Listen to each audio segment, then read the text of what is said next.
నగర్ స్థానిక సంస్థల ఎమ్మెల్సీ ఉప ఎన్నిక పోలింగ్ కు అన్ని కట్టుదిట్టమైన ఏర్పాట్లు పూర్తి చేశారు అధికారులు. ఎన్నికల పోలింగ్ సజావుగా నిర్వహించేందుకు కావలసిన చర్యలను అధికారులు ముమ్మరం చేశారు.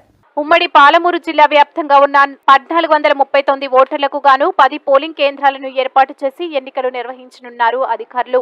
మహబూబ్ నగర్ లోని మండల పరిషత్ కార్యాలయంలో ఏర్పాటు చేసిన పోలింగ్ కేంద్రాన్ని జిల్లా ఎన్నికల అధికారి కలెక్టర్ రవి నాయక్ మరియు సంబంధిత అధికారులు పర్యవేక్షించారు. పోలింగ్ కేంద్రంలో ఎలాంటి ఇబ్బందులు తలెత్తకుండా ముందు జాగ్రత్తగా చర్యలు చేపట్టారు. సీసీ కెమెరాల నిఘా చాటున పోలింగ్ కేంద్రం వద్ద 144 సెక్షన్ అమల్లోకి తీసుకురాగా ఈ ఉప ఎన్నిక సందర్భంగా 48 గంటల పాటు సైలెన్స్ పీరియడ్ అమల్లోకి తీసుకొచ్చారు.